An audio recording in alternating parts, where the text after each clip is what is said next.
Eh, Dime, dime. de hecho, se me ocurrió algo más, o sea, pensé en algo más, que es que el director tiene que tener las respuestas de hasta las preguntas que todavía no se han hecho. A mí Mauricio Cartún me contó una anécdota maravillosa, que era, él dirige, pues, ¿no? Y entonces, y dirige obras bien, crípticas, ¿no? Bien, bien complejas. Entonces, a veces, pues, los actores lo abruman con preguntas que él mismo no tiene respuestas. Entonces, lo que hace es ponerse serio, mirarlos a los ojos y les dice, ¿te parece que es el momento apropiado para preguntar eso? Y los actores, por lo general, se sienten avergonzados y se van, ¿no? Entonces, esas son estrategias también. Ya ganaste por lo menos un día. Al día siguiente te volverás a hacer la pregunta, pero ya la pensaste, ¿no? ¿Qué significa? Eh, es bien curioso, ¿no? Porque solamente la experiencia te puede ayudar a asumir ciertas situaciones que van pasando. O sea, dirigir tiene que ver con eso, con acumular experiencia. Pero una cosa que me llama mucho la atención de lo que todos han comenzado a decir es que de pronto nos hemos llenado de una lista de cualidades que un director debe tener. Un director debe poder componer, debe poder guiar a los actores, debe plantear objetivos claros, debe ser un artista, debe ser un escultor de la escena, debe poder encaminar, debe poder canalizar la energía de los demás, debe ser un líder, tiene que tener visión, no tiene que soñar, ¿no? Con cómo va a ser el montaje para después plasmarlo, tiene que ser inteligente, tiene que saber delegar. Son como un montón de virtudes para una sola persona, ¿no? ¿No? Como que es bastante. Dime, Diana.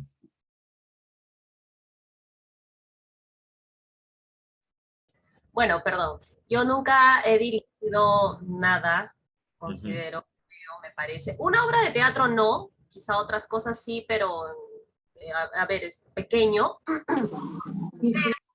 que mucho tiene que ver con el tema de la admiración que uno pueda sentir por la persona con la cual está trabajando.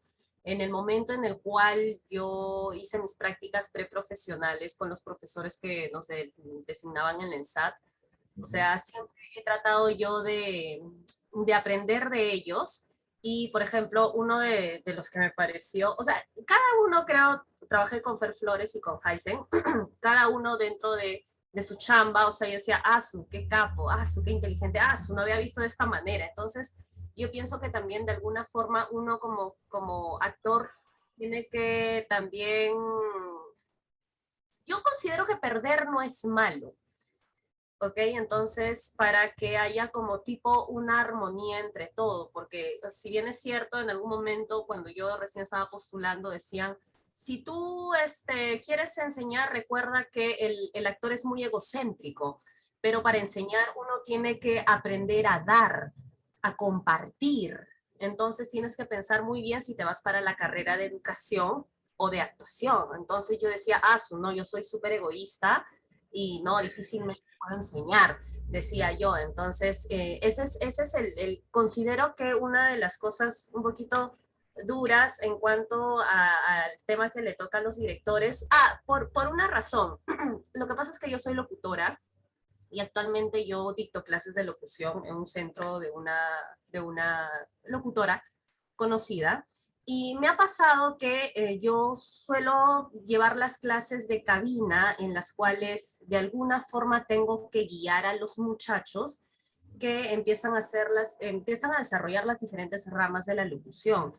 Y ahí he tenido magísters, he tenido profesores de universidades, he tenido gente del extranjero, y considero que cuando estas personas, o sea, conocen de ti, te tienen respeto por lo que haces, porque aparte también muestras tu chamba, entonces es como que se dejan guiar.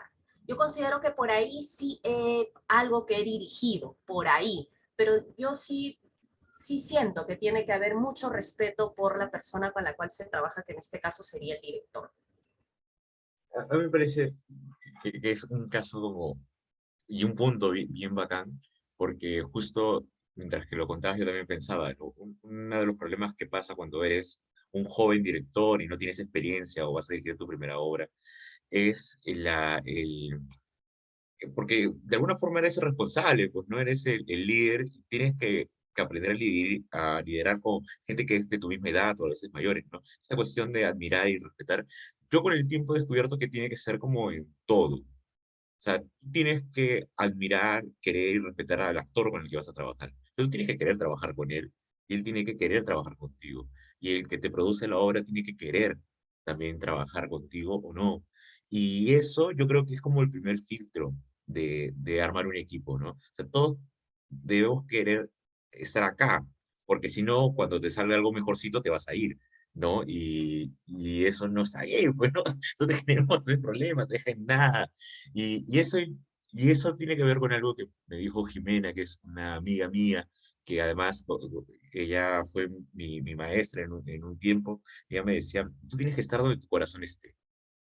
Si tu corazón no está en esa obra, no está en ese grupo de personas, ¿para qué estás ahí? No te das completo, ¿no? Entonces uno tiene que escuchar esas cosas, que suena como bien abstracto, ¿no? Pero es importante esto de, si te metes a un curso, tienes que tener el deseo de querer aprender de esa persona, ¿no? Entonces ahí le vas quitando los egos. Que de egos se ha hablado bastante, ¿no? Yo creo que es mentira eso de los actores son egocéntricos. Por lo menos yo hace tiempo no me lo he ganado, ¿no? Yo más bien siento que los actores son inmensamente inseguros y que lo que hacen es ponerse como, yo sé esto, yo puedo hacer esto, otro, y realmente no saben nada. Y eso a mí me da, no sé, me genera pues mucha, no sé, me genera otra cosa, otro sentimiento que no es como, qué egocéntrica esa persona, sino pobrecito, míralo, hay que darle la mano. Y entonces yo lo veo más por ese lado. Bueno, un poco lo que les decía antes es que hemos hecho pues una lista de virtudes que un director debe tener, que me parecen a mí extraordinarias, ¿no? Más bien difíciles de reunir en una sola persona. Y ahora yo me pregunto si es que siempre se ha tenido esa visión de ese director, si siempre un director tenía que cumplir eh, tener todas estas herramientas, ¿no? Para dirigir. Acá hago el spoiler. Realmente, uy, Beatriz, pero justo lo que pasa es que me pasa una pequeña, la otra cosa que he preparado para la clase, que realmente no. Toda esta visión que nosotros tenemos de lo que debería ser un director es una visión completamente contemporánea. Más bien es una visión moderna. ¿Hace cuántos años podríamos decir que existe la figura del director en el teatro? Sabemos que el teatro tiene mínimo 2500 años. ¿Cuándo apareció el director?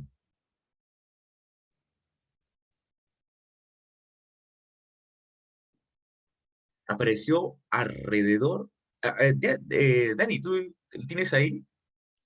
Yo podría pensar que más o menos a inicios o mitad del siglo pasado. No te falta razón. La figura del director moderno, así tal y como lo conocemos, tiene unos 100 años, más o menos. O sea, es el último en llegar de todo lo que componen los elementos en el teatro. Y eso es bien interesante, porque si nosotros de alguna forma revisamos, ¿no? El, ¿Quién tiene la corona en el teatro? Por muchos años les han tenido los dramaturgos.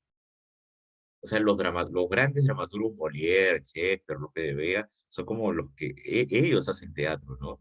Y es más, cuando una persona que no sabe nada de teatro te pregunta, te quiere hacer como, no sé, un halago, te quiere comentar algo, te dice, ¿cómo hicieron para aprenderse toda esa letra, no?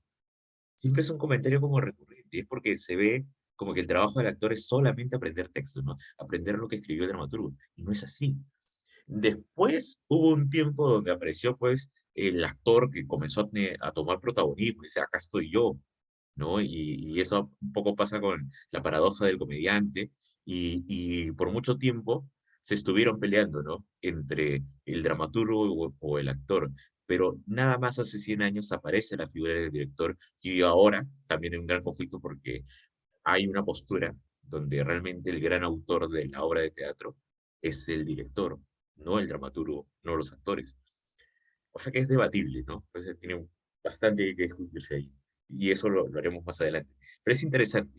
Y entonces un poco la primera parte de la clase va a ser reconocer y ver bueno, ya la segunda parte de la clase va a ser quiénes han sido pues estos antecedentes de la dirección escénica. Entonces vamos a ver un bonito PPT que armamos para esta clase. A ver, denme un segundo. O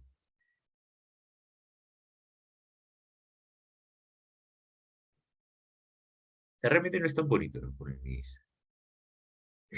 Los PPTs son como, son raros. Yo tengo muchas virtudes, pero armar PPTs no es el principio.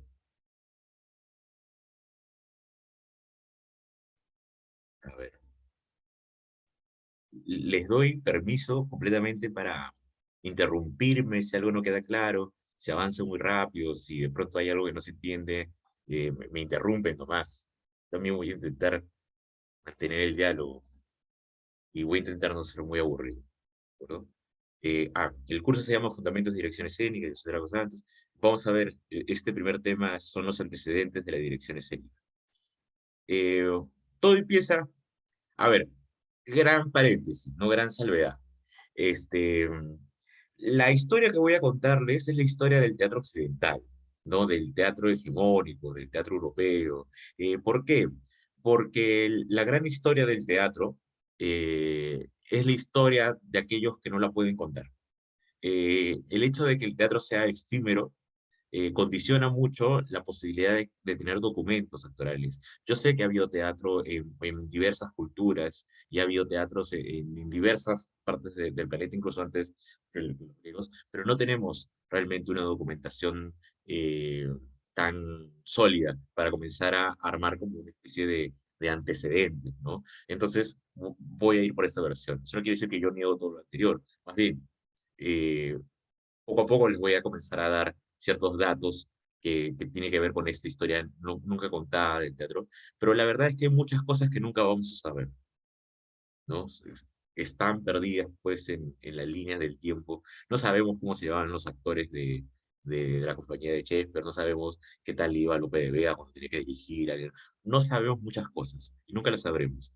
Parte de que el teatro no es un texto, sino es un hecho vivo, ¿no? No es una película que podemos reproducirlo en cualquier parte. Es algo que sucede y cuando acaba desaparece. Tiene mucho que ver con la pérdida. Entonces, la figura del director no existe para los griegos, pero existe algo similar que se llaman los didascalos. El didascalo es el maestro, ¿no? Él se asocia mucho a la dramaturgia, pero no tanto, sino que es más bien como un maestro. Con el tiempo su labor se centra en realizar la puesta en escena, la composición musical y los movimientos del coro. Ustedes recuerdan el teatro griego que tiene un espacio que es el orquestal, donde va el coro, tiene la parte donde actúan los actores, por lo general son tres, que usan máscaras y usan coturnos, y hay atrás de esto toda la maquinaria, ¿no? Un poco el trabajo de este didascalo, que es el primer como maestro organizador, es ¿por qué maestro? Tenemos que tener en cuenta que todos los actores que participaban en las Dionisíacas son actores no profesionales, son amateurs, son entusiastas del teatro. ¿Por qué? Porque los actores profesionales, bueno, porque las Dionisíacas eran una vez al año. Nadie puede vivir de una actividad que se hace una vez al año. Es imposible. Los actores de esta época son los pantomimos, ¿de acuerdo? Que son personas que arman relatos y componen cosas que es una especie de actores callejeros muy similares a lo que después van a ser los actores de la legua eh, o la comedia del arte, ¿de acuerdo? Entonces ellos son con los actores profesionales de la época, de los cuales, debido a que su arte era oral, no tenemos muchos registros. Entonces nos estamos centrando en las dionisianas. Después la figura del diálogo evoluciona al orquestel, ¿no? Un poco como el nombre nos dice, es como una especie de hombre orquesta, un poco como es persona que a partir de la práctica, del acercamiento al teatro, comienza a reunir una serie de habilidades, entre ellas es que es el dramaturgo de las obras, es compositor musical, es coreógrafo, es director y es actor. Uno de los más grandes ejemplos de esto es Esquilo. Esquilo hacía todas estas cosas. Esquilo escribía su tragedia y además componía la música, armaba la coreografía, organizaba todo. Entonces era una persona que era considerado como un orquestel. Es como un poco como el inicio de esta figura de director. En el espectáculo necesita alguien que lo organice. Esta es un poco la imagen de cómo es una recreación a dibujo, que ustedes ya la conocen porque han visto esto un millón de veces en la carrera. Después llega el teatro romano. El teatro romano recoge muchas cosas del teatro griego, pero hay una diferencia. Eh, Siempre el teatro ha estado a favor del status quo. O sea, siempre el teatro ha sido siempre, sobre todo esta línea de teatro que vamos a ver, está al favor pues, de la gente que tiene poder. No es raro que en Grecia el teatro sea gratis, ¿no? Y cuando algo es gratis, duda de eso. ¿Por qué es gratis? Porque era necesario que la gente vaya, porque el teatro servía no como un instrumento que de alguna forma te permitía dudar, ¿no? De cómo estaba hecho el mundo, sino te reafirmaba en la idea del mundo tal y como estaba, ¿no? Porque Grecia, ustedes saben que tenían esclavos y eso estaba bien, porque la naturaleza de ciertas personas era ser servil. Eso lo había mandado Dios. Eh, con los romanos pasa algo similar. También hay esta idea de transmitir, ¿no? Los valores del Imperio Romano, ¿no? Entonces el teatro era una cosa muy importante, pero no se podía dejar esto en manos pues, de un artista, de un actor. Entonces aparece el Dominus Gregis, que es más que un director a priori, más bien es como una especie de productor de espectáculos, ¿de acuerdo? Entonces es el director de la compañía teatral, a veces, no siempre, el actor principal, quien también es un empresario de espectáculos, más bien es un empresario, ¿no? Él se juntaba con la gente que quería organizar una obra y con el consentimiento y los permisos, él seleccionaba una obra que le moleste, ¿no? Y veía los presupuestos de los gastos. Se encargaba del reclutamiento de los actores, de los ensayos, del aparato escénico, etc. Esta figura es un claro antecedente de los productores y administradores de salas de teatro, ¿no? A él se le encargaba a armar una serie de espectáculos y él lo que hacía era reunir a estos actores que están en las calles y comenzaba a seleccionarlos, ¿no? Para poder hacerlo así como un casting y él comenzaba la producción de esos espectáculos, donde el fin a priori era llenar seguramente alguna actividad masiva, ¿no? Del pueblo. Entonces acá tampoco tenemos un artista per se. Acá un poco cambia la figura, porque acá comenzamos a hablar de este grupo de actores que yo les mencionaba, que son realmente los que hicieron, los que eran los actores profesionales, ¿no? ¿Qué son las comedias del arte? No, espera, me estoy pasando. No, perdón, es la era litúrgica. ¿Cómo llegamos a la edad litúrgica? Me estoy dando un salto grande, de acuerdo, de varios cientos de años. Pero ¿cómo llegamos acá? ¿Ustedes conocen a los puritanos? ¿Tienen una idea de quiénes son?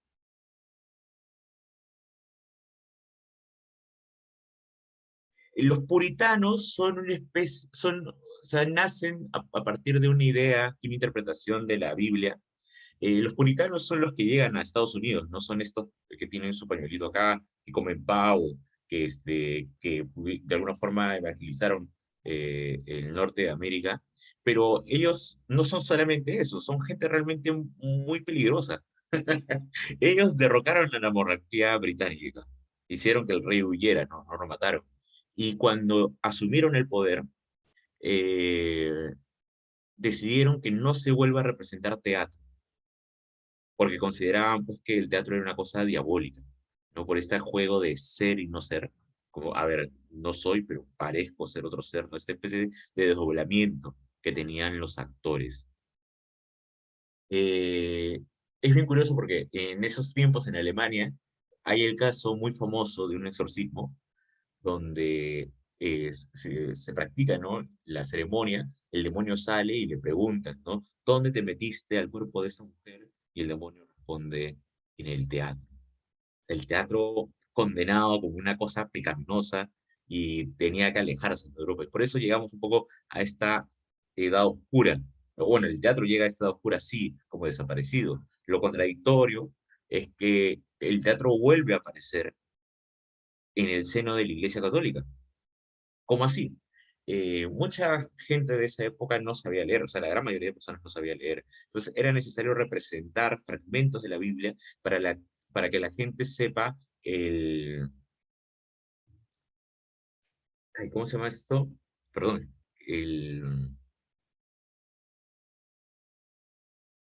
no es en la catequesis, son estos pasajes de la Biblia que son la Enunciación de María, Las parábolas. no tanto las parábolas, porque, por ejemplo, en Semana Santa hay varios episodios, ¿no? La última cena, la llegada de Jesús. Entonces, básicamente, para que ellos tuvieran conocimiento de lo que decía la Biblia, se hacían representaciones que eran en carros, ¿no? Entonces, una especie de escenarios movibles donde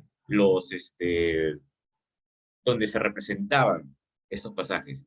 El encargado de eso era en general un clérigo, que lo que hacía era coordinar muy al estilo de los romanos, quién iba a ser los actores, qué música se iba a utilizar, cuáles iban a ser las coreografías y los vestuarios. Además, mantenía la disciplina entre los colaboradores, entre los actores. Había sanciones, había multas para los que no iban a ensayar o no llegaban, y cumple la función del prólogo. Como tenía un fin de litúrgico, lo que pasaba es que muchas veces este clérigo iba a la gente y les anunciaba qué es lo que iban a ver, ¿no? Acá vamos a ver el momento donde el ángel Gabriel le dice a María que está embarazada, y ese momento se representaba. Eh, Esto es más o menos también una recreación de cómo era, ¿no? Tenemos el carro que iba moviéndose, acá no sé si se llega a ver, pero hay como unas ruedas, y eso se va moviendo por toda la ciudad, y acá parece que es un niño, ¿no? Los niños empujaban estos carros y la gente iba alrededor, mira, como en el Corso de Wong, y acá hay su perrito, ¿no? Haciendo cosas del perro. Y un poco la idea era eso, ¿no? Ir pasando, ir viendo estos pasajes movibles. Y a partir de acá comienza un poco a volver la práctica de representar, que era realmente lo que estaba prohibido.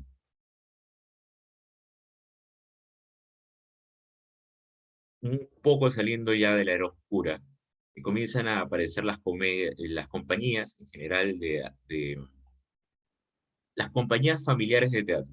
La más famosa de todas es la Comedia del Arte, ¿no? Son unos artistas italianos que a partir de unos personajes tipos en los que se iban especializando, comenzaban a hacer giras por toda Europa, ¿no? Y algunos decían que había texto, otros dicen que no, dependía del lugar en donde estén, ¿no? Cuando estas familias italianas iban a Francia, seguramente les hacía complicado comunicarse, entonces se comunicaban a partir principalmente de pantomimas, ¿no? Pero cuando estaban en Italia habían obras.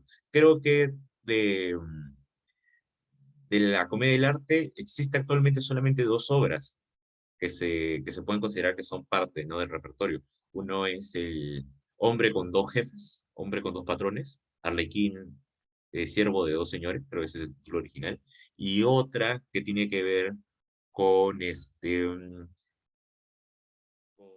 ay, se me fue ¿quién es? Arlequín siempre está persiguiendo a una señorita.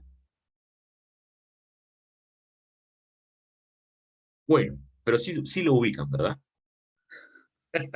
Siempre hay una señorita que es como, pero es que tiene un nombre, pero no recuerdo ahorita. Bueno, esa es otra o la segunda obra creo que está con ella. Pero en esencia no tenemos material dramatúrgico de lo que se trabajaba en la Comedia del Arte. ¿Por qué?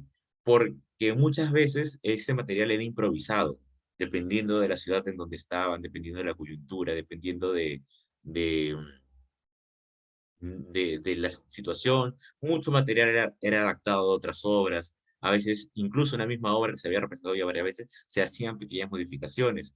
En ese tiempo, cuando se llegaba a un pueblo, no es que se representaba una misma obra 5 veces a la semana, ¿no? Había que representar una obra el lunes, una obra el martes, una obra el miércoles, completamente diferentes. Entonces, había una gran exigencia por generar material. Toda esta parte, ¿no?, de las compañías familiares es bien interesante porque Lope de Vega, por ejemplo, no escribía teatro porque le apasionara, o no en un principio. Lo hacía porque necesitaba el dinero, porque esas compañías pagaban muy bien y necesitaban dramaturgos que les den comedia. Lope de Vega escribió como 1500 obras. No todas son argumentos originales ni diferentes.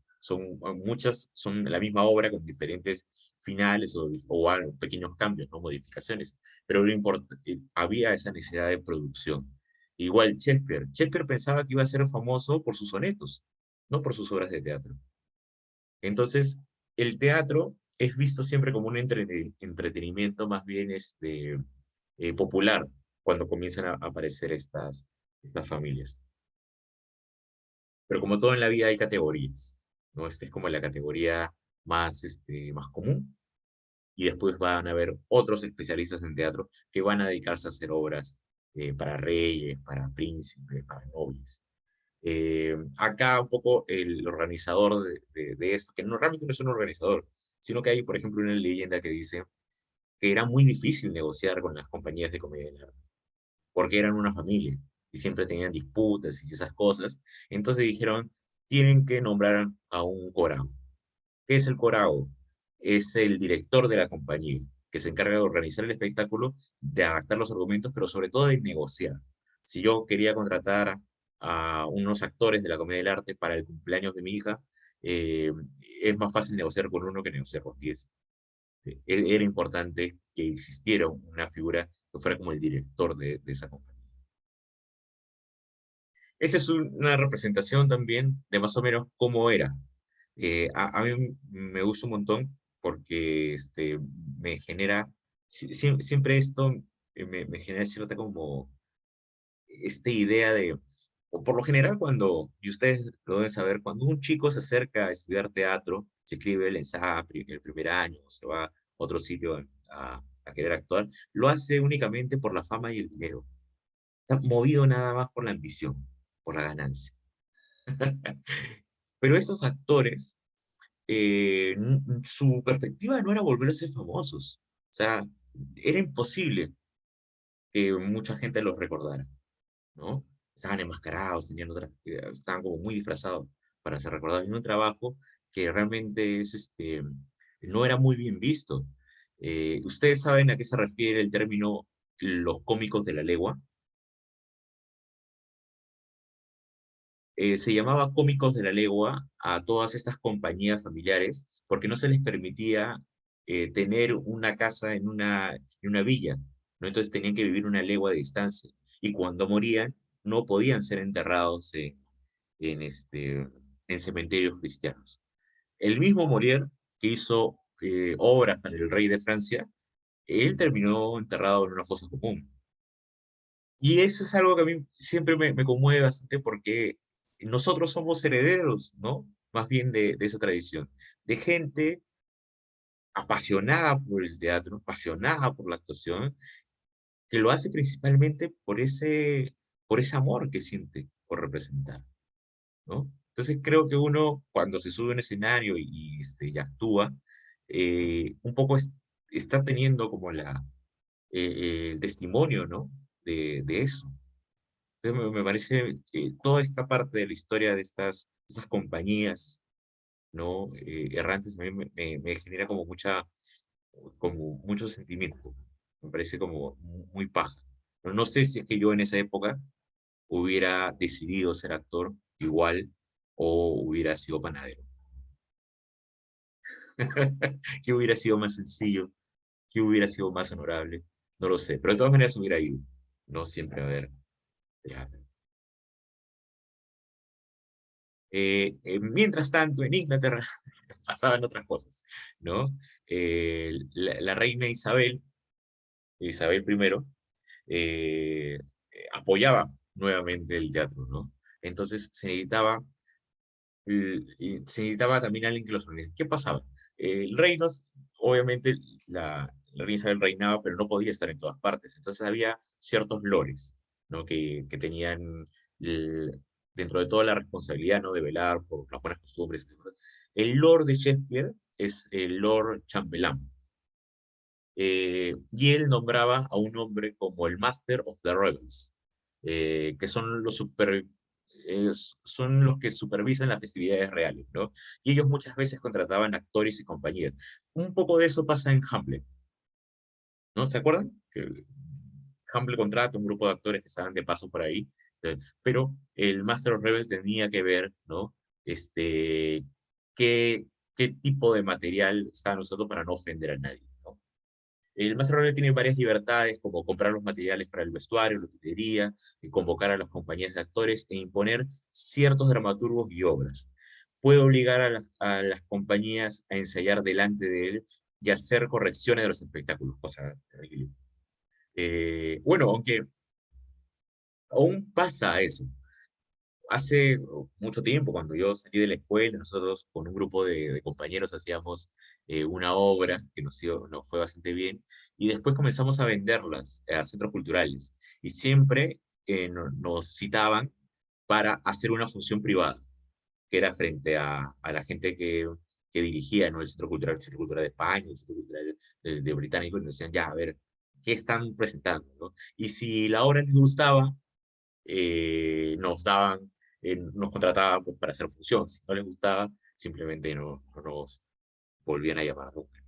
Eh, y esas cosas pasan, ¿no? Y a veces te dicen, oye, la obra es muy larga, córtale acá, cuidado porque estás haciendo este chiste, ¿no? O estás diciendo tal cosa, no se puede decir, entonces tienes que cambiar. No, por ejemplo, en el Centro Cultural de España nos prohibieron fumar y el fumar era una parte importante de la obra, entonces no lo hicimos.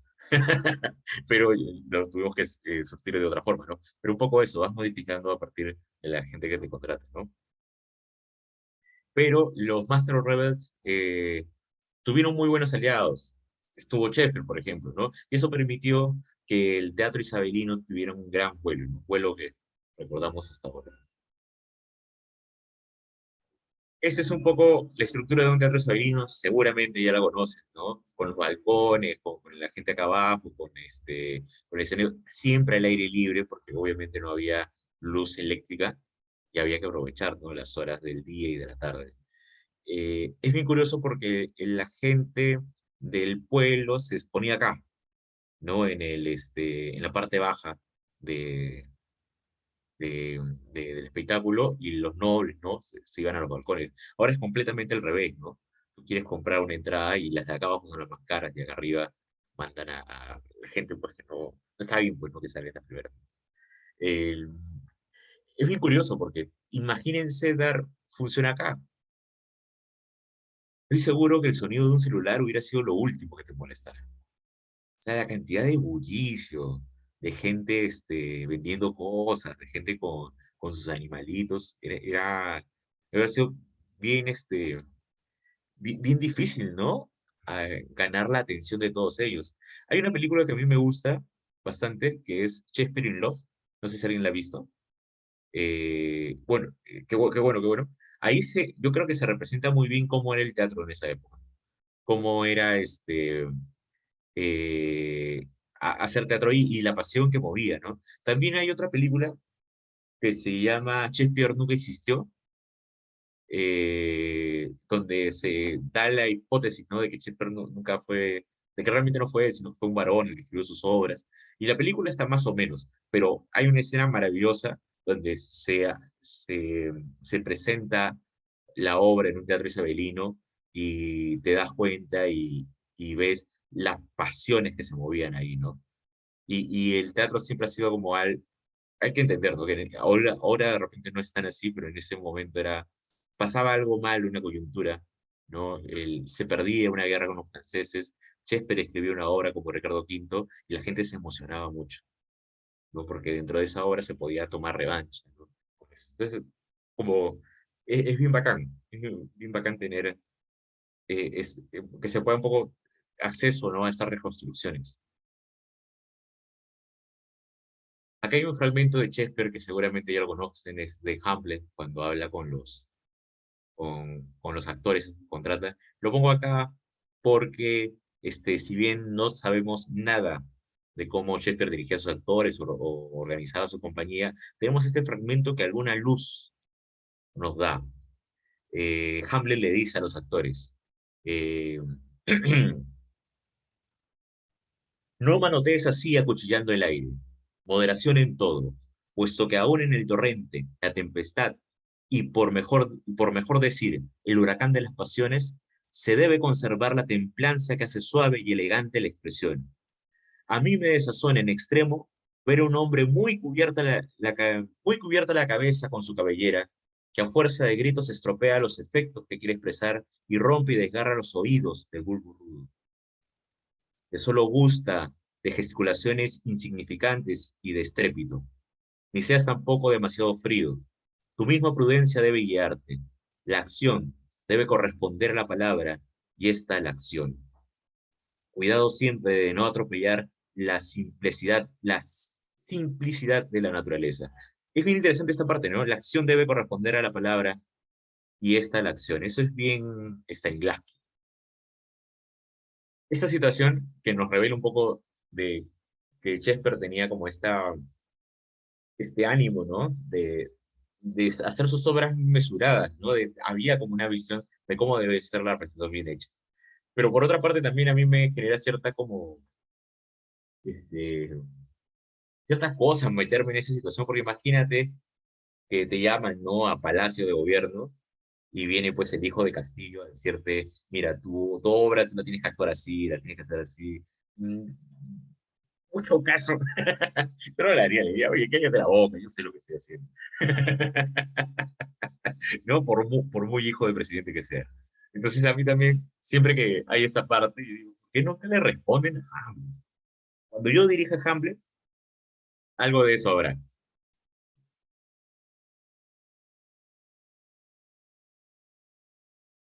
Vamos a entrar al teatro en París. Acá hay una particularidad, porque en París los teatros son unas bóvedas cerradas y son iluminadas por un gran candelabro que no funciona obviamente con electricidad, sino funciona con velas. O sea, son cientos de velas que iluminan ese espacio. Cosa que a mí me parece bastante impráctico, te diré.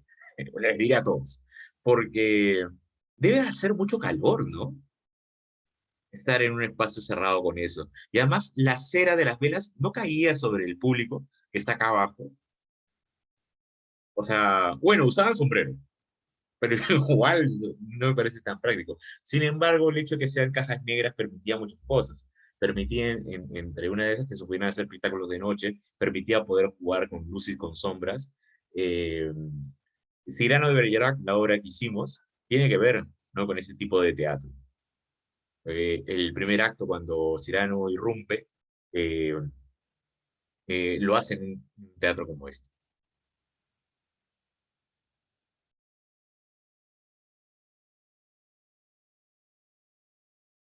Acá recogemos un testimonio histórico sobre cómo era Molière dirigiendo a sus actores, que me parece muy interesante. El historiador dice, no era solamente inimitable por la manera con que sustentaba a todos los personajes de sus comedias, sino que les daba también un atractivo muy particular por el ajuste en la actuación de los actores.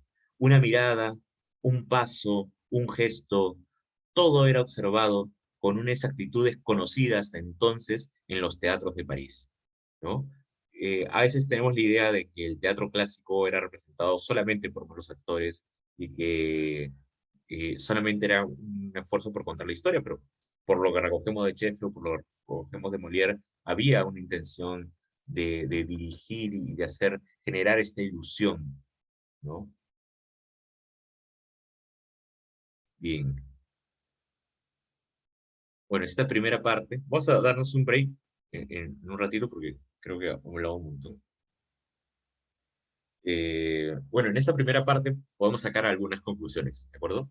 El rol de director hasta esta época no ha adquirido un carácter profesional, o sea, no existe profesionalmente como un director, ¿no? Queda su labor un plano muy secundario en relación al trabajo del dramaturgo y del actor. Muchas veces era el mismo dramaturgo el que asumía esa función, o el actor principal el que asumía la función del director. La dirección teatral solo consiste en encargarse de la organización escénica del texto, lo que Aristóteles denomina la ejecución técnica del espectáculo, muchas veces basada en un modelo preexistente. Eso también es importante, porque si bien hemos hablado de Shakespeare y de Molière, ellos eran autores de sus propias obras y se enfrentaban a un texto nuevo, pero en otros lados se hacía igual Shakespeare, y se hacía a partir de los modelos ya preestablecidos, ¿no? No porque no hubiera imaginación, sino porque arriesgar era complicado. Por esa razón, durante el siglo XVIII y parte del siglo XIX, esta responsabilidad no recae en un, ay, perdón, un ejecutor específico y continúa en manos del dramaturgo, del actor principal, del director de la compañía, del empresario teatral o simplemente de alguien designado por alguna autoridad que carece de las habilidades, los conocimientos o la experiencia necesaria. Eso me parece muy, muy interesante. Hasta acá, hasta este momento de la historia, hasta el neoclasicismo francés, toda la era clásica, eh, no existe la figura de un director-autor, como hemos hablado, ¿no? Eh, director que organiza el espectáculo, pero que de alguna forma unifica el estilo de actuación de los actores, que tiene una visión sobre el texto, que tiene una propuesta estética, que es un compositor, ¿no? Dentro del espectáculo no existe, ¿no? Bien, esta es la bibliografía. No sé si hay dudas hasta acá.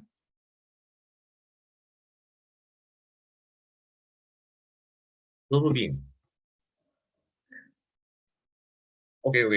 Estamos sentando las bases, ¿de acuerdo? Un poco de lo que vamos a ver más adelante, ¿no? Porque ahora la gran pregunta es, ¿qué va a venir, qué viene después, ¿no? Sabemos que no existe. ¿Cómo es que se origina, no? Como si fuera el protodirector. ¿Quién fue el protodirector? Nos pasará el PPT, Beatriz. Les voy a dar algo mejor, Beatriz y Muriel. Mejor que el PPT. Les voy a pasar la bibliografía de donde lo saqué, para que lo puedan leer y tenerla siempre a mano. No, además lo tienen grabado. Hacemos un pequeño break, entonces, si no hay preguntas. Hora de tomar nochecito. Eh, nos vemos son las 7, ¿no? 7:20. 7:40, ¿está bien? 7:40. Ya. Nos vemos 7:40. Voy a pausar la grabación. Ok. Entonces estamos viendo que anteriormente no existe, ¿no? La figura del director. Eh, entonces, acá es donde comienza a existir. Pero hay que entender que todo es a partir de que el teatro empieza a entrar en una crisis bien importante, una crisis que detona varias consecuencias. Pero un poco vamos a ver a qué me refiero cuando digo que el teatro entra en crisis. Tengo acá el PPT.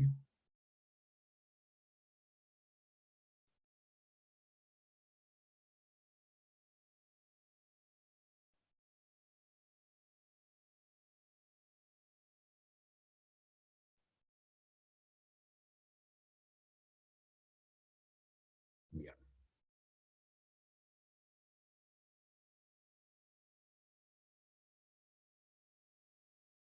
Oye, ¿qué pasa?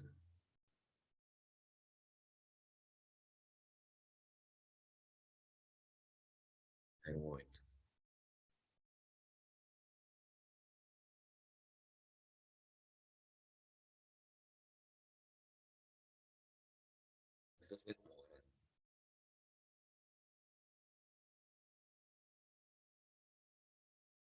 Ya. Ok, el teatro entra en crisis. Eh, ¿Qué pasa? Durante la era clásica, la gran mayoría del teatro estaba subvencionado, ¿no? Por la monarquía, pero poco a poco aparece la figura de algo que antes no existía. No sé si ustedes conocen un libro que se llama Sapiens, de animales a dioses. Lo acabo de leer y me ha parecido pero revelador para mi vida.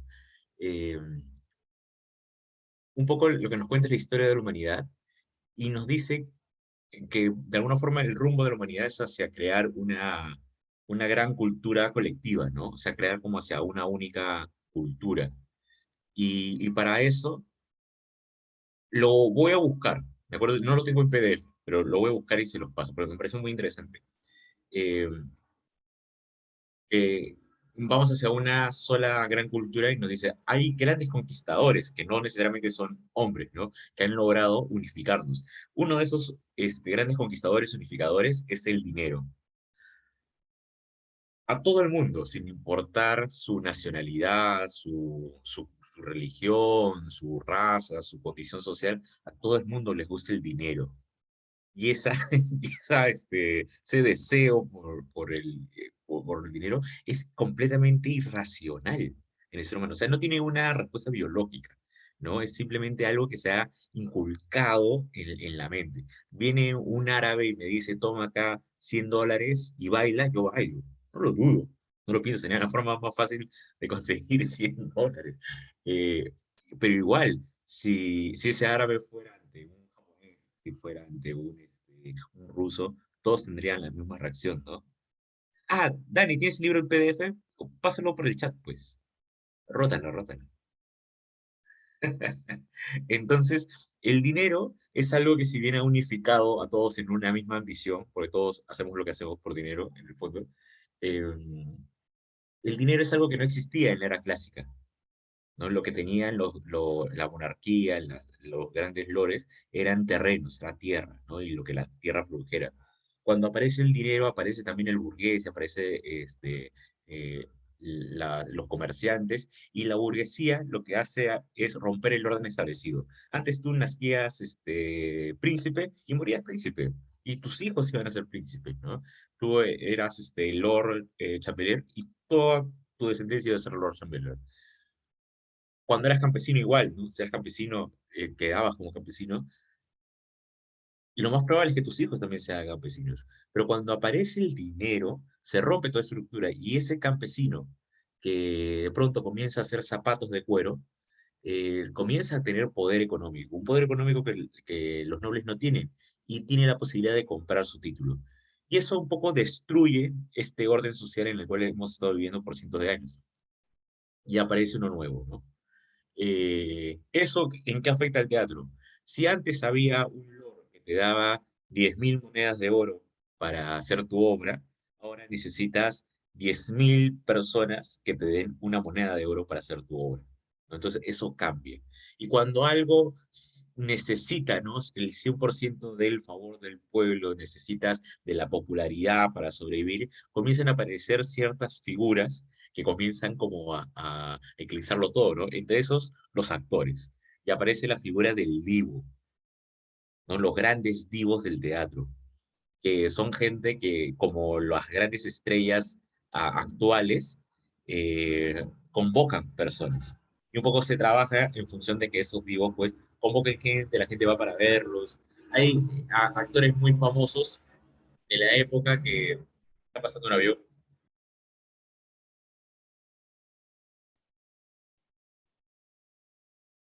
que son realmente estrellas sin precedentes. Eh, ay,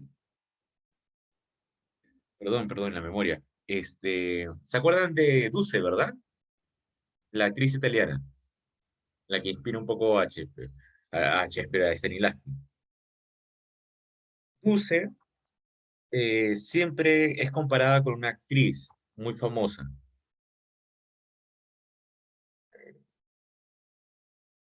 seguro que lo encuentro, que es ¿no se acuerda de ninguno? Graham, Greta, ay, se me fue.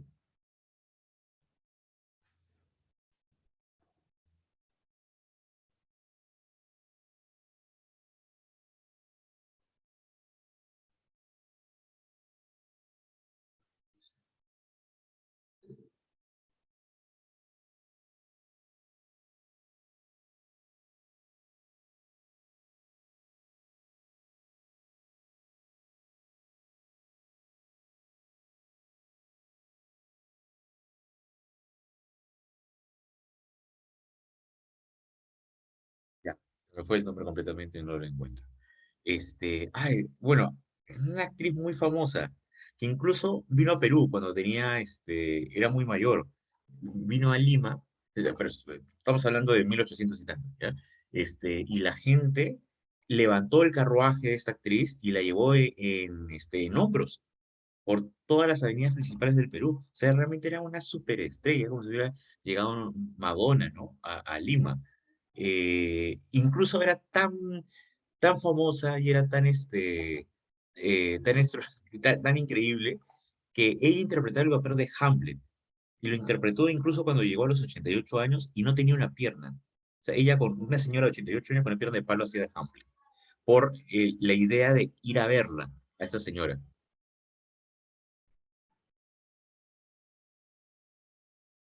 Berham, el nombre, Saga, claro. Sara Bernal. Sara Bernales, Sara Bernal. Muchas gracias. ¿Cómo se te va estos datos de la mente? Incluso ella es la que inspira pues el personaje de Arcadina en Antígona, ¿no? Esa gran estrella. Pero ¿qué pasa? Cuando las compañías teatrales comienzan pues a seguir el capricho pues de estas superestrellas, la calidad de las obras de teatro comienza a descender. Y un poco eso es lo que inspira, ¿no? A Stanislavski a responder, ¿no? Y acabar con ese teatro de divos. Entonces comenzamos acá a ver un periodo donde es la decadencia del teatro. Y, por tanto, la consolidación del director. Un poco el director aparece como respuesta a esta decadencia. A ver, algo que no existía antes era la noción del concepto puesta en escena, ¿de acuerdo? Este concepto aparece en la segunda mitad del siglo XIX. El director surge como el responsable oficial del orden del espectáculo, pero su labor sigue teniendo un sentido netamente técnico, ¿de acuerdo? Arthur Poggin define la puesta en escena como el arte de ajustar la acción escénica. El arte de ajustar la acción escénica observada en todas sus fases y bajo todos sus aspectos, no solo en lo que concierne a los movimientos aislados o combinados de cada uno de los personajes que intervienen en la ejecución de masas, que intervienen. Ay, perdón, se me fue todo esto. A ver, no solo en lo que conciernen los movimientos aislados o combinados de cada uno de los personajes que intervienen en la ejecución de masas, agrupamientos, marchas, cortejos, combates, etcétera, sino también en la armonización de esos movimientos, de esas evoluciones con el conjunto y los detalles de la decoración, el mobiliario, la vestimenta, los accesorios. A ver, con perdón de los coreógrafos, pero es casi como un organizador de la coreografía del espectáculo, ¿no? Todavía, a pesar de que ya se avanza y es como el director de escena, el director de la puesta en escena, sigue teniendo más bien una labor bastante técnica, no como secundaria al espectáculo. Richard Wagner, como quizás todos conocen, él preocupado, ¿no? Por esta decadencia del teatro en general, él propone hacer algo bien ambicioso.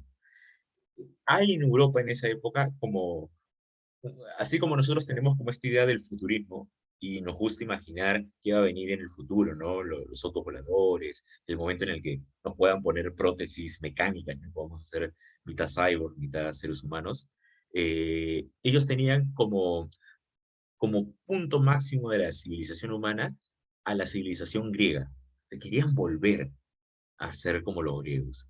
Entonces ponen sus ojos los artistas en las grandes esculturas y también en las dionisíacas, ¿no? En estas obras griegas, en las tragedias griegas escritas pues de manera perfecta.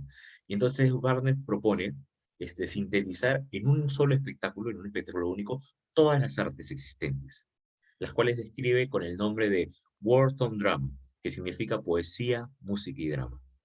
Este arte global exige una forma escénica más compleja, ya que involucra diversos componentes que deben sincronizarse y aunarse. Existen componentes ligados al tiempo, que son la poesía o el texto y la música, otros componentes de espacio como la pintura, la escultura, la arquitectura, y por último los vivientes o activos, ¿no? Que son los actores, los cantantes y los bailarines. La idea es unir lo mejor de cada expresión artística, ¿no? El mejor compositor musical, el mejor dramaturgo, los mejores cantantes, los mejores escultores, los mejores arquitectos, y hacer un espectáculo eh, gigante, maravilloso, como ellos imaginaban que habían sido las grandes dionisíacas. A partir de esto nace la ópera. No sé si han tenido la suerte de poder ir a ver ópera alguna vez. ¿Alguien ha ido?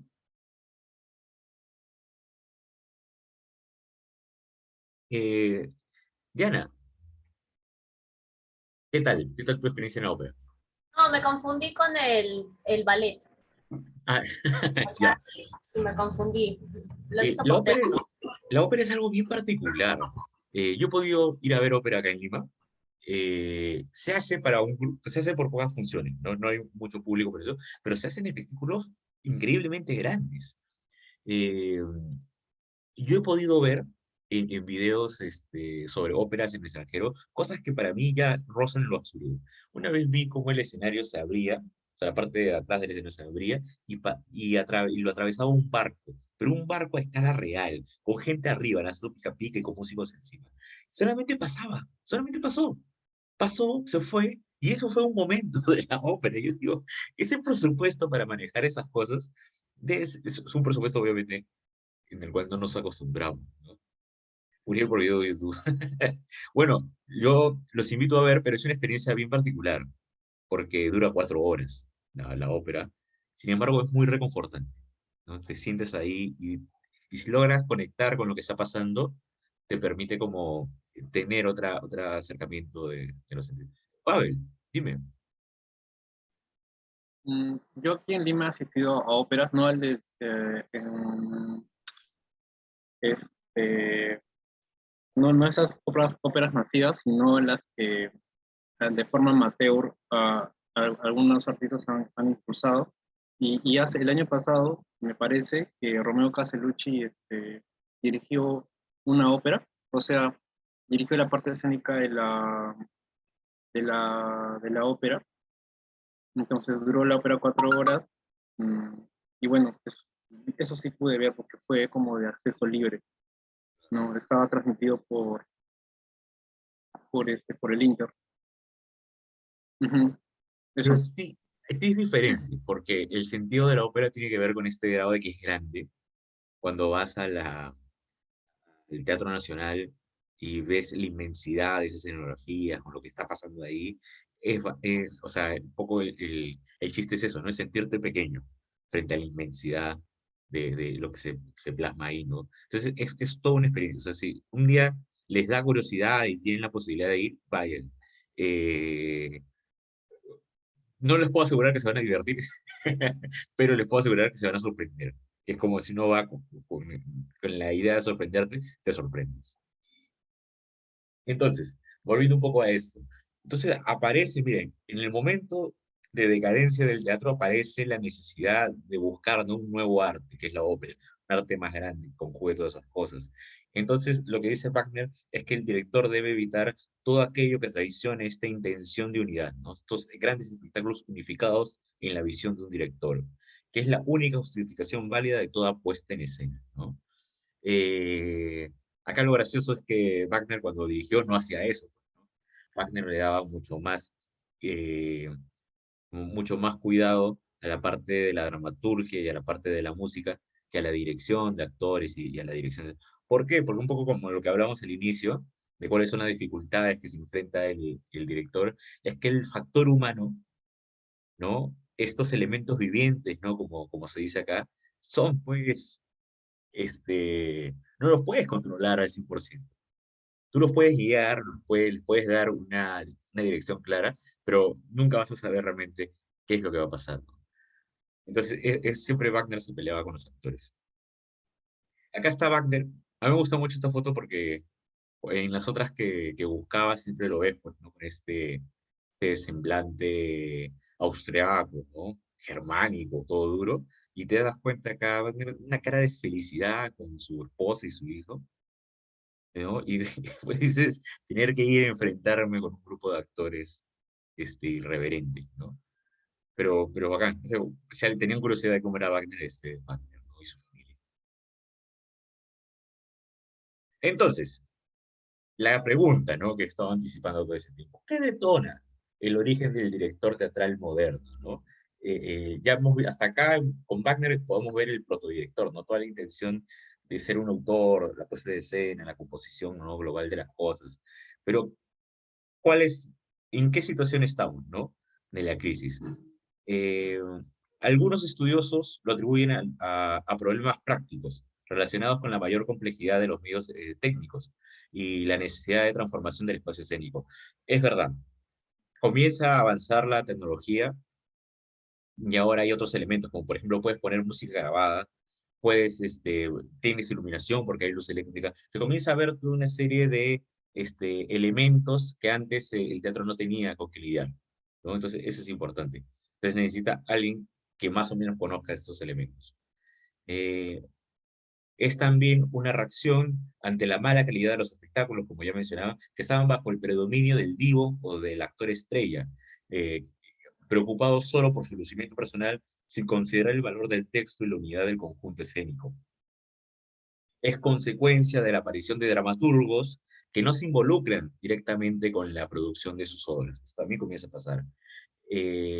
Aparece un fenómeno literario que se llama el naturalismo, ¿no? Y el deseo de buscar una precisión histórica en la puesta en escena y de enfatizar los aspectos psicológicos del personaje. Es que en ese momento de la historia comienza a aparecer, además de nueva tecnología, aparece el método científico, donde de alguna manera lo que se hace es buscar también, así como la ciencia busca el bien de las personas, que el arte también busque el bien del ser humano. Aparece la psicología, ¿no? El psicoanálisis de Freud. Aparece el naturalismo, una forma de explorar la realidad desde el interior del ser humano. Comienza como a aparecer un volver se pone como que en el centro del ser humano, ¿no? Y con eso se busca complejizar los personajes.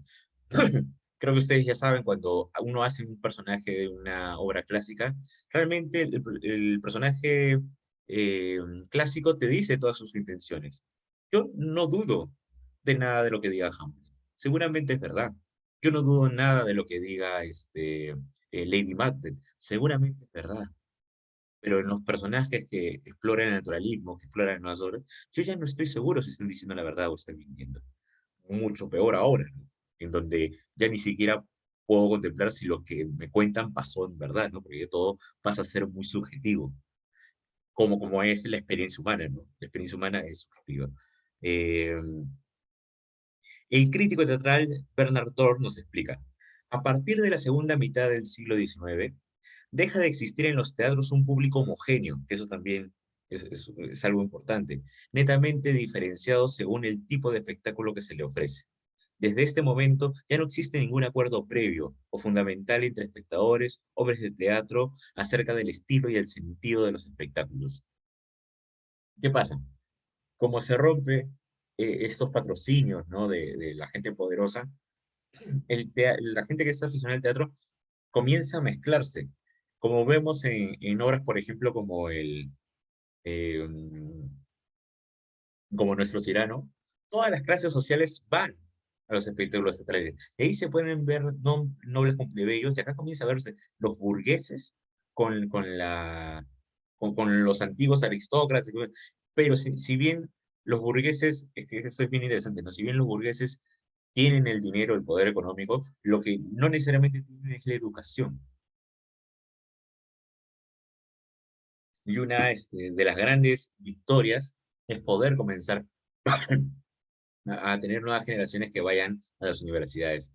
Cuando aparece el romanticismo en Alemania, eh, el romanticismo aparece principalmente porque ellos observan que sus padres, ¿no? Los burgueses, cada vez se parecen más a la antigua monarquía, ¿no? Con sus propiedades, con sus tierras, con estas cosas, y se están diferenciando más del hombre del campo, cuando ellos son originalmente hombres del campo, ¿no? Entonces el romanticismo un poco lo que hace es como luchar contra eso, ¿no? Es pelear por la esencia del ser humano, por las emociones, por, otro- por la exaltación, perdón, es que tengo atorado algo en el garganta.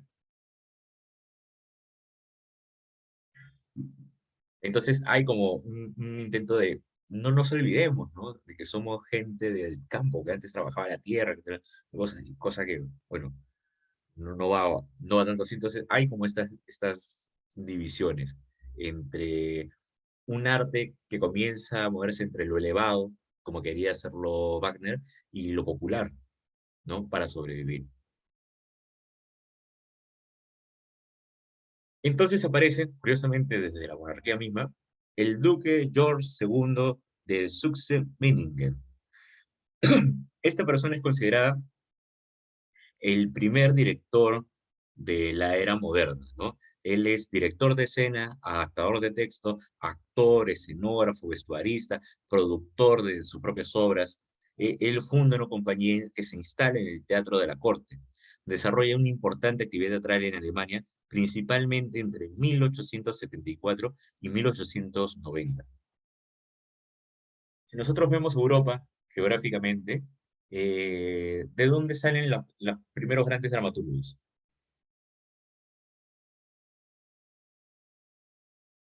¿Cuáles son los grandes dramaturgos de la era clásica? Son tres, está facilito. Shakespeare, Molière, no sé. Ajá, claro, justamente ¿Quién más? son como, a ver, si vemos así Europa, acá está Inglaterra, acá está Francia y acá está España, ¿no? Vienen del lado, no sé si es mi izquierda, o es mi izquierda, pero no sé si solamente a la izquierda, vienen de la parte izquierda, pues, de Europa. Y curiosamente, todos esos movimientos que revolucionan el teatro vienen del otro lado, del otro hemisferio de Europa. Eso es bien curioso, porque no es casualidad. Entonces, estamos en Alemania. Aparece, ¿y qué es lo que él propone? Con él se establece el concepto de que toda la producción teatral debe someterse a la firma artística de una sola persona. El director como autor, ¿no? Si bien yo no he escrito el texto, esta es mi puesta en escena. Propone importantes innovaciones en el teatro, el respeto al texto del dramaturgo. Hay un libro muy bacán, que, bueno, más que un libro, es una obra de teatro, que se llama... Ya la tengo claro. Ah, que se llama Kane. Es un libro de Sartre, donde se cuenta la historia de un divo actor. Y es bien interesante porque su obra de teatro, o su espectáculo más bien, no consistía en contar una historia, sino que era él significando las escenas más importantes de la obra de Shakespeare. Entonces decía, por ejemplo, a las 4 de la tarde voy a hacer el monólogo final de Otelo. Y después decía, a tal hora voy a hacer el pasaje de Romeo. Y era él, recitando partes de la obra de Shakespeare, ¿no? Entonces comenzaba a ver estos collages, ¿no? De mezclar obras, de poder, de realmente no hacer la obra tal cual. Y es él el que comienza un poco como a adquirir estos textos teatrales y a comenzar a traducirlos de manera fiel. La fidelidad histórica de la escenografía. En los tiempos de Lope de Vega, de Shakespeare y de Molière no existía la arqueología. ¿Eso qué quiere decir? Cuando ellos representaban, por ejemplo, la antigua Roma, no se vestían como los romanos. Se iban con la misma ropa isabelina con la que hacían siempre. Pero al aparecer la arqueología, comienza a aparecer este fenómeno de reconstruir el pasado, ¿no? Y de pronto era empezar a ver cómo era realmente la ropa de estos romanos, cómo era la ropa por ejemplo, de la gente de Verona, ¿no? Comenzar a reconstruir el pasado.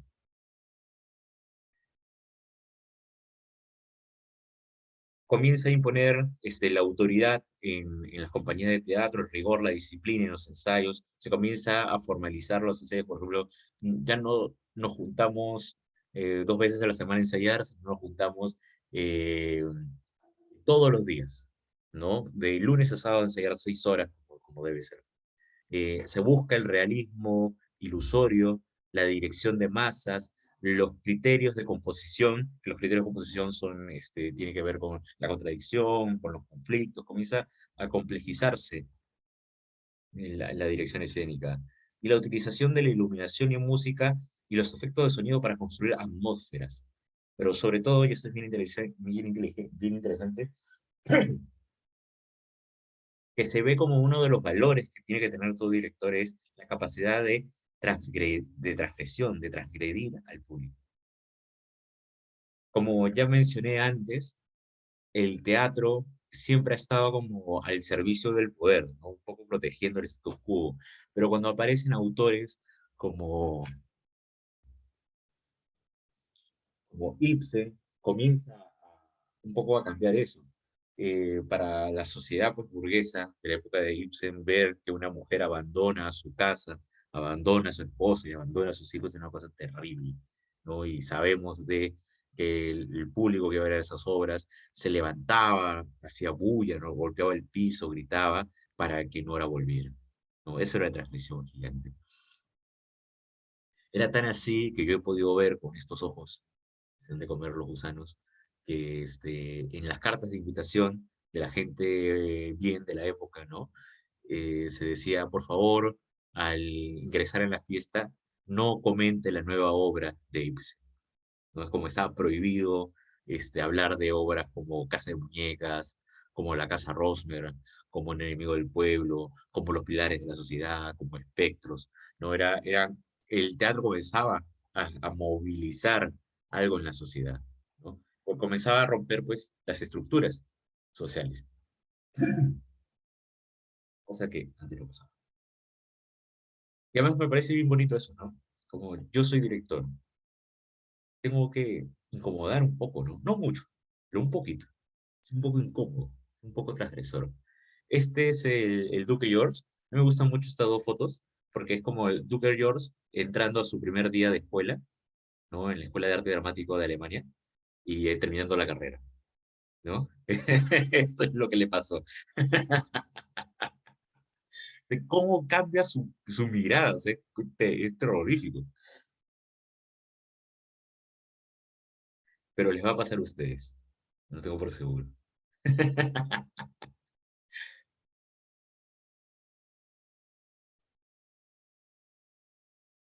Bien. La influencia del Duque George fue grande. Si bien inspiró a Stanislavski, uno de los, un escalón previo, ¿no? Fue inspirar a Andrea Antoini. Andrea Antoini ve una de las giras de la compañía del Duque de George y decide hacer lo mismo. Y funda el Teatro Libre de París en 1887. Él realiza reformas decisivas en la actuación y en la puesta en escena. Realmente, estos dos personas son las que influyen en Stanislavski para construir lo que va a ser el Teatro de Arte de Moscú. ¿Y qué es lo que propone Antoine? La interpretación del texto, en el sentido no de que el texto se interpreta, sino de que yo como director hago una interpretación de lo que el texto quiere decir. Soy responsable de su sentido y su significado, más allá de lo que escribió el dramaturgo. En Londres hace un par de años se hizo, no, no hace un par, un poco más, antes de la pandemia, se hizo una representación de La Fierecilla Domada. No sé si la conocen, la obra de Shakespeare. La Fierecilla Domada cuenta la historia de una mujer que no quiere casarse y para arreglarla contratan a un muchacho que la tortura, la mata de hambre, la golpea, hasta que ella decide contraer matrimonio y ser una esposa dócil, ¿no? Esa es La Fierecilla Domada. Es un texto que obviamente tiene pues muchos problemas para ser representado actualmente. Lo interesante es que una directora coge ese texto, lo plantea en el mundo contemporáneo y sin cambiar una sola palabra, nos cambia completamente el sentido de lo que el texto quiere decir, ¿no? Y nos expresa no solamente la violencia que ahora entendemos, ¿no? como explícita de la obra, sino el cómo nuestros comportamientos y cómo a veces y cómo realmente las mujeres han tenido que adaptarse a un mundo que es bastante violento hacia ellas, ¿no? Entonces, entender eso, darle ese vuelo, ese texto, no es responsabilidad en sí del dramaturgo, sino es responsabilidad de los directores. Pasa a ser eso, una de sus funciones, interpretar, tener una visión, proponer algo a partir del texto que están escogiendo. Aparece con él el concepto de la cuarta pared, que ahora se está rompiendo. La honestidad en la actuación, se busca que las actuaciones sean realistas y creíbles. Se explora la obra como un etranche de vida, ¿no? Como un fragmento de la vida, ¿no? Como este poder husmear en la vida privada de otra gente, ¿no? Y además se apoya bastante porque comienza a hacer las obras cada vez más contemporáneas, pues, ¿no? Entonces ya no estás hablando, ya no estás con este juego dialéctico, ¿no? Estoy hablando de la corrupción en Italia, pero planteo Enrique III, ¿no? Entonces ese juego dialéctico dice, no, este es Enrique III, tú estás entendiendo que es la corrupción en Italia, pero es Enrique III, no, acá era realmente la sociedad alemana tal cual, ¿no? O la sociedad francesa tal cual. y eso generaba bastante impacto. Hay una cuidadosa reconstrucción del ambiente. Acá comienza a haber un cambio escenográfico, ya no se usan telones pintados, sino que, por ejemplo, si se necesita una carreta, se pone una carreta en escena. Si necesita una silla de ciertas características, se pone la silla de ciertas características, se cuelgan ventanas, se busca como que la escenografía también evoca la realidad. Hay un alto índice de crítica social en estas obras y sobre todo se sistematiza el trabajo del actor, del director, que es algo muy importante, porque acá es donde se comienza de alguna forma al hacer, porque el teatro parece bien empírico. ¿Por qué? Porque el teatro es el arte que oculta el arte. O sea, el secreto de un actor es que no nos demos cuenta que está actuando, no es hacernos creer. Eso hace que muchas veces nosotros sintamos que los actores no hacen nada, ¿no? Que más bien que cuando hacen cosas o exageran, dicen, ah, no, ya estás actuando. No tienes que mantenerte en la sutileza absoluta. Al ser un arte que oculta el arte, se necesita de gente que comience a explicarlo, para que lo puedan enseñar. Acá comienzan también las grandes escuelas de actuación, ¿no? La Escuela del Teatro Libre de París, la Escuela de Moscú, en lo que intentan es entrenar a un nuevo actor que ya no sea un divo, sino un actor que tenga otras herramientas para asumir cualquier personaje de una obra. Eh, ¿Qué más? Me va algo. Se me va algo. Bueno, ya volverá, seguramente. Bueno, él es Anthony, un gordito.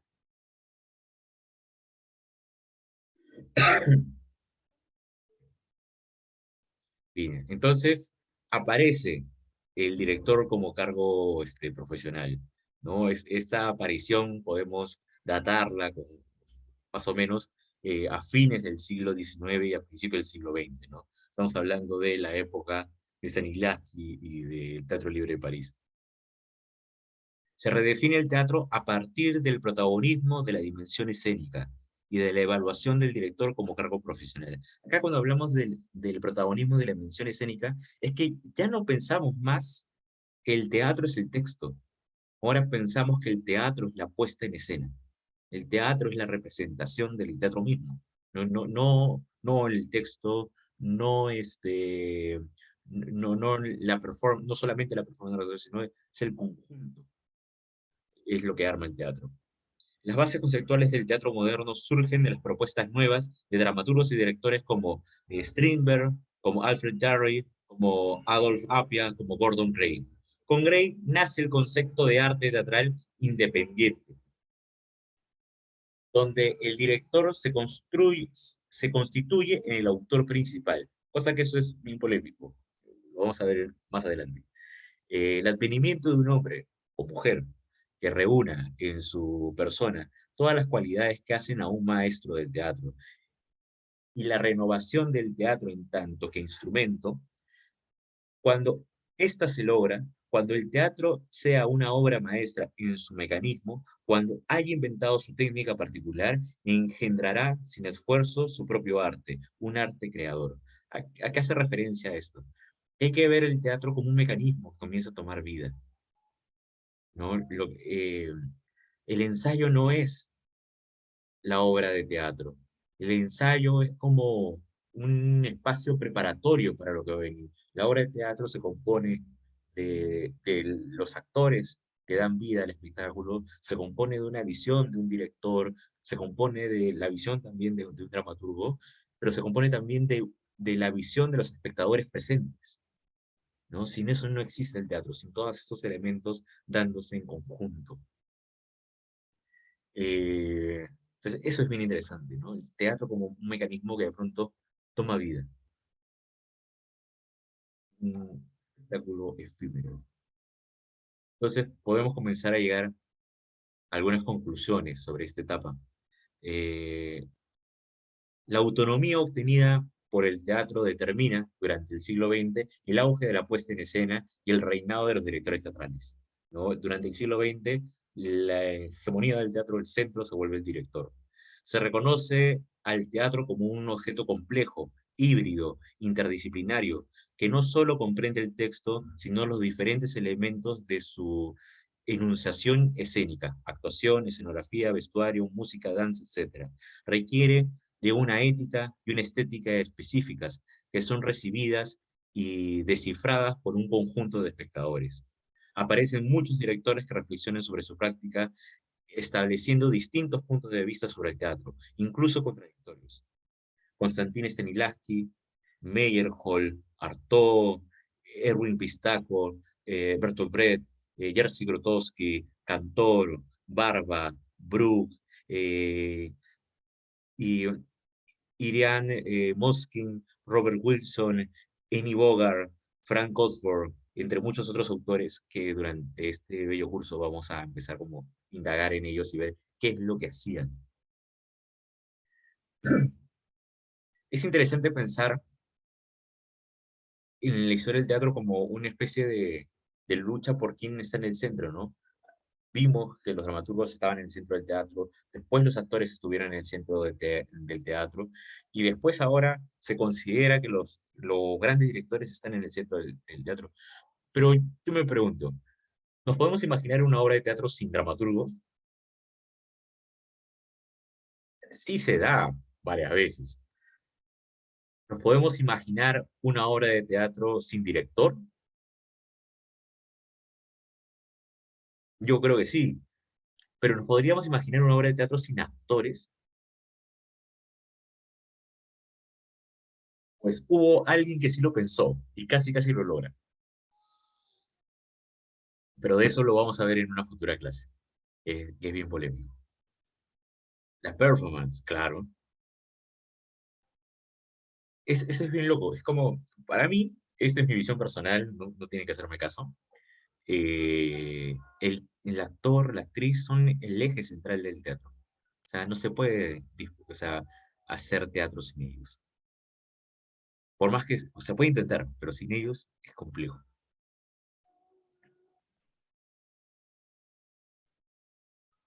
El teatro robot, una cosa así era, un teatro de robots, de cosas sin sentimientos, de seres inmateriales. Existe el teatro de objetos, por ejemplo.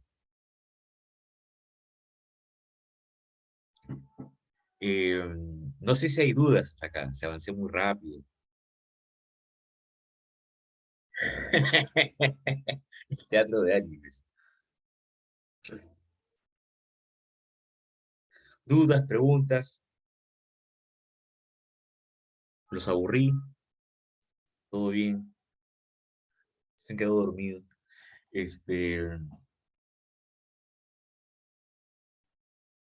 bueno, un poco estos han sido como los temas principales. Tenemos que ver el sílabo del curso y un poco cómo van a ser las evaluaciones, que lo dejo al final porque yo no sabía si nos iba a alcanzar tiempo.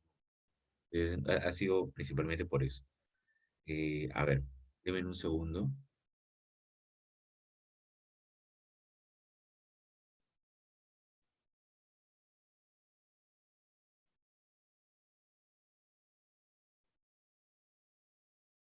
Acá tengo el sílabo.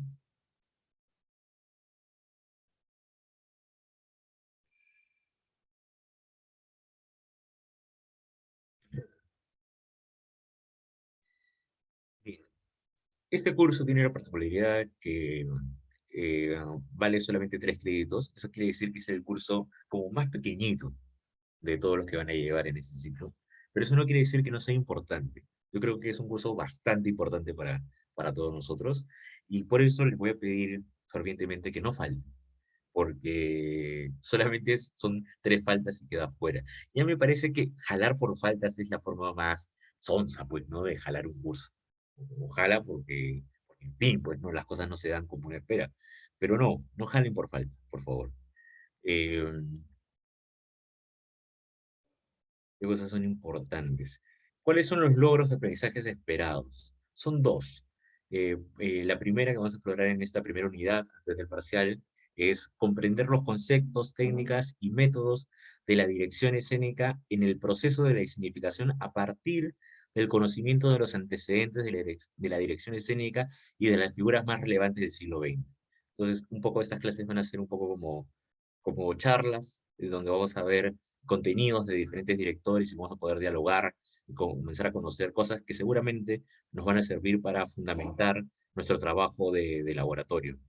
La segunda parte, después del parcial, va a ser implementar los conceptos, técnicas y métodos de la designificación desde la perspectiva del director en una propuesta práctica articulada al proyecto de investigación donde se evidencia el conocimiento de los elementos básicos de dirección y preparación de la puesta en escena. ¿Qué quiere decir esto? Que la segunda parte del curso tiene mucho que ver con el trabajo que ustedes están haciendo en investigación, ¿no? Yo me voy a tomar un poco el tiempo de ir a ver lo que ustedes están haciendo en el curso de laboratorio. En la clase vamos un poco a exponer y hablar sobre el trabajo de cada uno para plantear o ver más o menos cómo se están usando estos fundamentos dentro de la propuesta escénica de cada uno. Esos son un poco los contenidos a grandes rasgos. Hemos empezado con los antecedentes de la dirección teatral. En la siguiente clase vamos a ver la corriente francesa y la corriente rusa. Después vamos a ver, vamos a empezar con los grandes autores. Eso en Gordon Gray, Jarry, Pistácore, Brecht, Grotowski, Barba y Cantor. Un poco, en esta primera parte solamente hay 2 evaluaciones, ¿de acuerdo? Todas las evaluaciones son a partir de foros. Los foros los vamos a hacer a partir de autores y temas que a nosotros nos generen interés, ¿no?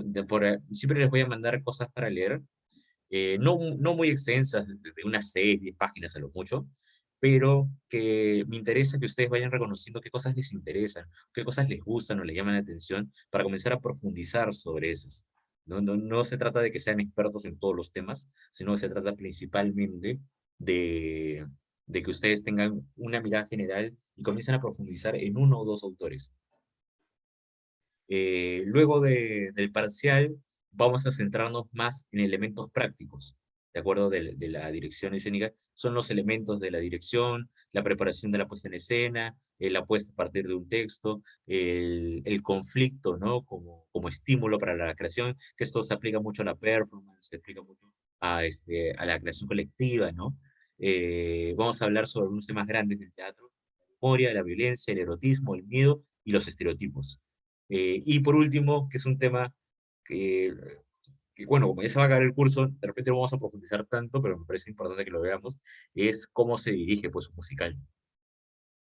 Que creo que es algo que sería bueno como darle, ¿no? Una mirada a los musicales. Bueno, después viene la evaluación final, que va a estar un poco sujeta a cómo han avanzado, ¿no? Con su proyecto. No tanto así, ¿no? Pero qué cosas se han implementado en su laboratorio. ¿De acuerdo? Así que es un curso, creo yo, bastante accesible, bastante sencillo. Esperemos, yo espero, ¿no? Que todos logren como el objetivo del curso. Yo voy a poner mucho de mi parte. Pero ese es el curso que nosotros nos enfrentamos, ¿de acuerdo? No sé si hay dudas con respecto a eso. Yo una pequeña, que no sé si, bueno, si lo has mencionado, porque ya también estamos como no sé cuántas horas sentados de clase y ya estoy un poco seca. O sea, la parte práctica viene a ser con nuestros propios trabajos de investigación de laboratorio. Sí, Ok. Y ahí, o sea, eso va a ser en lo práctico. Porque creo que el año sí, pasado estaban haciendo eso y aparte dirigir externamente, entonces era como doble. Entonces sí, quería pero un saber. poco como hablando en la organización, ¿no? De todos los profesores, como que tienen más sentido que el curso lo aprovechen dentro de su trabajo de investigación y no sobrecargarlos, ¿no? Con trabajos y tareas. Hay un segundo curso de dirección que se abre después de donde vamos a tocar otros temas que van a tener que ver con otras cuestiones, ¿no? Un poco más como más prácticas y sobre cómo socializar, ¿no? Nuestra puesta en escena en otros espacios, ¿no? Y cómo, por ejemplo, hacer una carpeta, hacer cosas así. Eh, pero eso es todavía el siguiente ciclo. Básicamente lo que busca es que el trabajo que ustedes estén haciendo en laboratorio tenga fundamentos sólidos, ¿no? Y que esté construido sobre bases que ustedes entiendan y puedan de alguna forma dialogar, con ellas. Eso. No sé si hay más preguntas, más dudas. Todo bien, todo claro. Bien, entonces yo creo que hemos avanzado bastante rápido.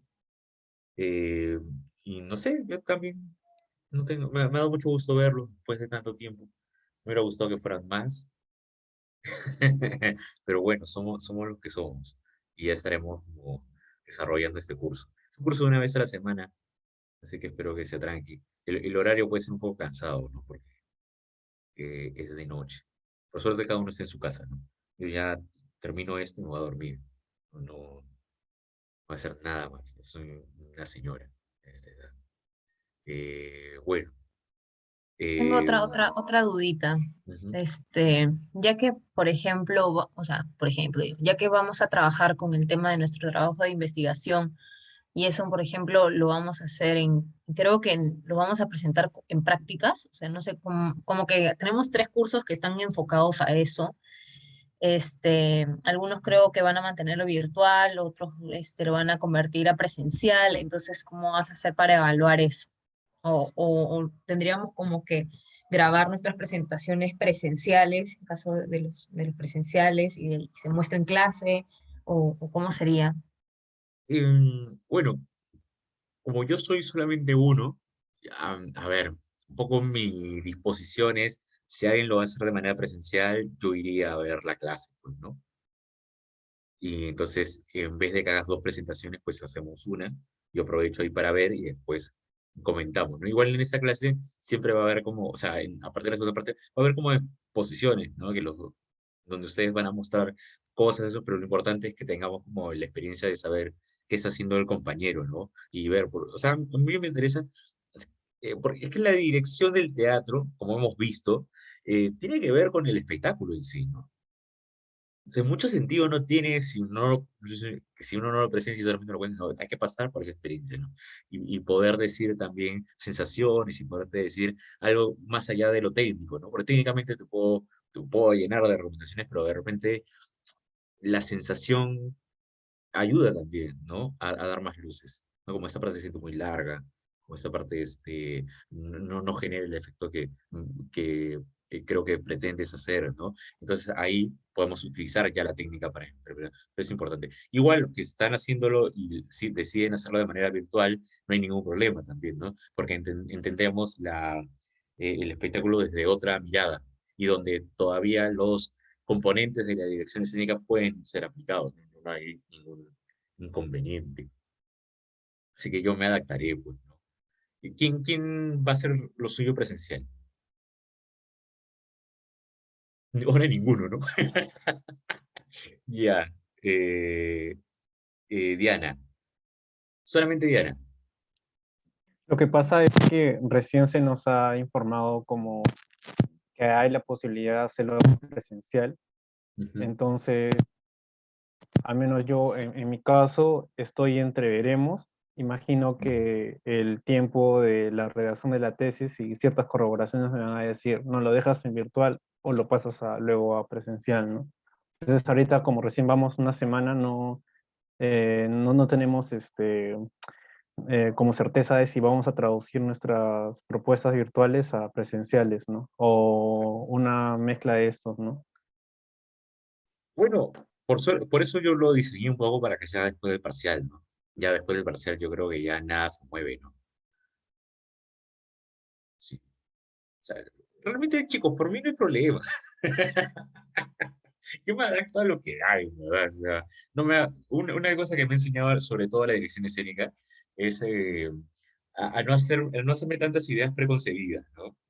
Uno tiene que improvisar sobre lo que va pasando. Si la mayoría, por practicidad, ¿no? Por darle continuidad al trabajo, lo quiere hacer virtual, vemos los videos y las grabaciones, ¿no? No hay problema. Si no es así, vamos, ¿no? Y si es híbrido, vemos el video y vamos a la presentación. No hay ningún problema. Hacemos lo que sea necesario hacer, ¿no? Pero sacamos el curso adelante, porque a mí me entusiasma mucho la idea de ver el vuelo creativo de cada uno de ustedes, de ver qué proponen, ¿no? De ver cómo intervienen sus materiales, qué cosas les inquietan. O sea, eso me interesa bastante. Así, me afana un montón, ¿no? Sobre todo porque los conozco y si los puedo ayudar, pues los ayudaré. O sea, aprovechen de que estoy acá y estoy vivo todavía. Un día no estaré y ya no podrán contar conmigo, ¿de acuerdo? Eh, estoy así porque estoy con un usuario que veo la mitad de la pantalla. Bien, chicos. Eh, no sé, terminamos, pues, ¿no? Unos minutitos antes. No le haces daño a nadie. Bueno. eh, lo que sí sería bueno, ya vamos a hacer la próxima clase, para que ya lo tengan un poco más claro también, es que me cuenten un poco de qué trata, pues, ¿no? Sus trabajos de investigación, cuáles son sus temas, eso, pero lo hacemos la otra semana, ¿de acuerdo? Porque sé que ustedes también se están como acomodando y esas cosas. Entonces ahí Ah, hablaremos sobre eso. a modo de una exposición, profesor, breve. No, una charla, pues, ¿no? Si tienes algo que mostrarme, mucho mejor, ¿no? Como un Ah, video o algo chévere. así, pero Ah, no, ok. no nos pongamos todavía tan... ¿Cuánto tiempo tiene cada uno para...? Pucha, Pavel, yo fluyo también a veces, ¿sabes? O sea, Ah, ok, ok. Vale, vale, vale. Está bien. o sea, tenemos tiempo, ¿no? Igual Chévere. vamos viendo, ¿no? De repente no todos tienen tantas cosas claras, de repente vemos a 3 o 4, pues, maravillosos, y vemos a todos, ¿no? Pero tampoco, o sea, yo he sido alumno de la escuela, yo he estado donde están ustedes pucha, no soy de la idea como de presionarlos, ¿no? Ni tampoco sobrecargarlos de cosas. Siento que van a estar pasando un momento que es muy estresante. El final de la carrera es jugarse la vida, ¿no? Con sus exposiciones, con esto de los jurados. Entonces, mi idea es apoyarlos, pues, no tan eso. Pero igual participen, pues, ¿no? Pongo un foro y no participan, le pongo 0, ¿ah? No lo voy a dudar. Así que, así que no se confíen tampoco. Dando y dando, dando y recibiendo. Bien. Bueno, chicos, un gusto verlos. Nos vemos la próxima semana. Hasta luego. Buenas noches a todos, todas.